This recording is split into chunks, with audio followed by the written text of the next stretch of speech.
Bicol International Airport. So malaki, maganda. Yun naman yung mga goods na goods.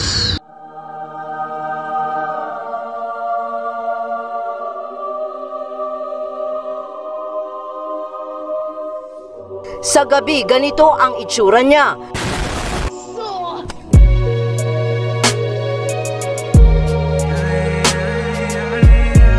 So, nakabili nga tayo ng syempre rep magnet, di pwedeng mawala yan. Boy, meron akong kwento! Yeah! Ang benefits ng imuhim ay pamparalusi. Yeah! Dream, dream, dream, dream, dream, dream, dream, when I want you, in my arms when I want you. Manila to Albay via Cebu Pacific dito sa NAIA. So ito yung mga flights nila. Meron tayong via Airbus at ATR. So pili ka lang kung anong okay sa'yo. Siyempre, pagbuko na rito, Cebu Pacific lang. Touchdown, Daraga, Albay, Bicol. So ito, ang ganda ng bubungad sa'yo. Perfect ko na Mayon Volcano. Pero plano ka na lang kaysa bumiyahe ka ng 10 hours na land trip. BIA o Bicol International Airport ang official airport ng mga Orago, ng mga Bicolano at mga paralusi. Yeah, so dito lang yan, tol. Alright, so dito na muna tayo. So tamang tambay sa labas ng airport. So kitang-kita natin dito ang Mayon. Perfect ko na wala siyang salakot na suot ngayon. Perfect view to habang nagkakape ka dito lang sa labas ng airport ng Bicol. So ito, tamang kwentuhan muna tayo tungkol sa Bicol bago tayo magsimula. Boy, meron akong kwento! Yeah! Ito ang Mayon nung sumabog noong 1984, isa sa mga pinakamapanganib na pagsabog ng bulkan. Sumabog ang mistulang kabute na makapal na usok. Laman nito ang magkahalong lava, magma at abo. Sa gabi, ganito ang itsura niya.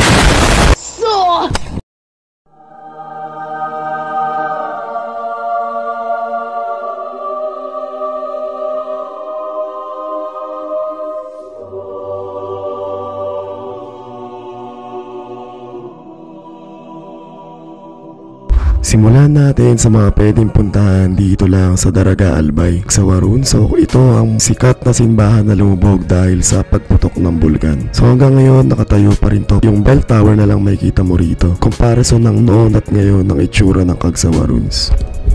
At ito naman ang itsura niya sa gabi kapag meron siyang niluluwang laba. Pwede ka ding sumakay ng mga ATV rito malapit lang sa Kagsawa. Okay, sa sobrang gala natin, nagutom na nga tayo. Pinakasikat na pagkain ng Bicol, walang iba kundi ang Bicol Express. So ang next, number 2, ang pangat, gawa rin to sa maraming gata. At syempre ang huli, ang laing. Gawa lang naman to sa dahon ng gabi na maraming sili at gata.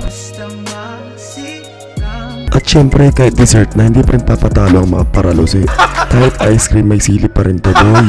Lahat ng mga pagkain na yon, ng mga nabanggit ko, wala lahat yun sa airport. Kaya ito, kain tayo. Big's Diner. Sabi sa Google, ang Big's Diner ay nagsimula sa Naga City, dito lang rin sa Bicol. Usual na fast food lang, mga fries, burger, chicken, at ito nga ay mga discount pa. So okay na ako sa 2-piece na kajun para maanghang.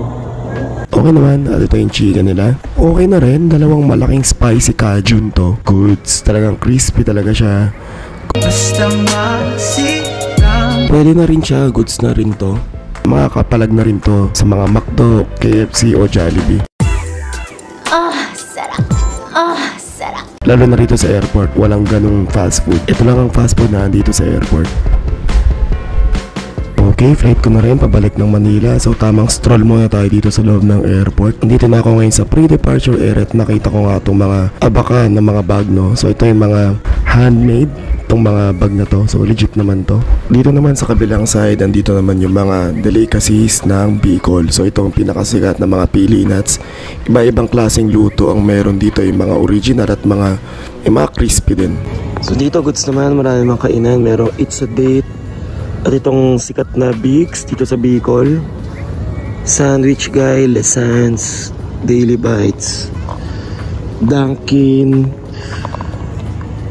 I think it's Waffle House, Potato Corner, Bose Coffee, and itong malupit, Starbucks.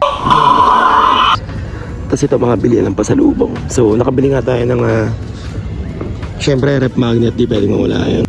Dahil busog pa nga tayo, nag-aantay tayo ng eroplano, flight back to Manila.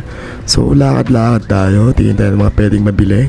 So ito may mga bilihan ng pasalubong bukod sa mga delicacies at abakabag. Andito na rin yung mga t-shirt ng Bicol, rep magnet, at mga keychain, sticker, at kung ano-ano pa.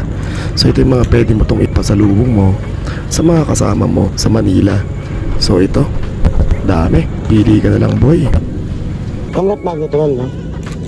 Magkano ma'am yung ano nyo? Kahit ano rito?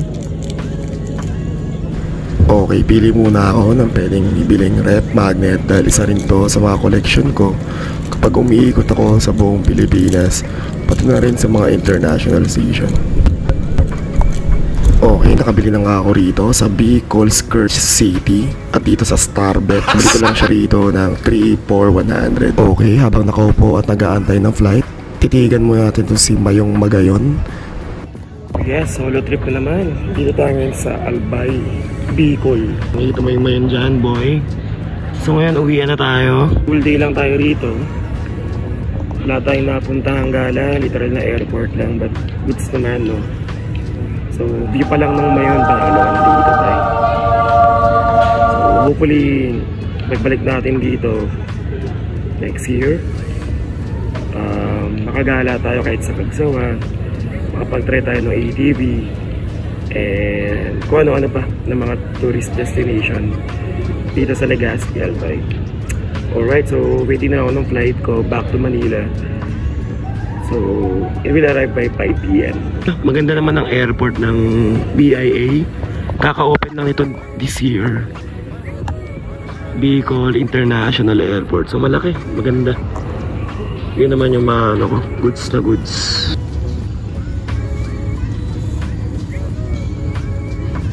Uwian na. Passenger boarding bridge, kitang-kita mo rito, kagandahan ng Mayon kasama ang eroplano. So ito ang labas ng Bicol International Airport. Bagong-bago yan, boy. Susunod na lang. Susunod na lang. Okay, babay na sa inyo mga tropa. So susunod na punta ko na lang ulit ng Bicol International Airport. Ingat kayo palagi. Para sa inyo, One Up Team.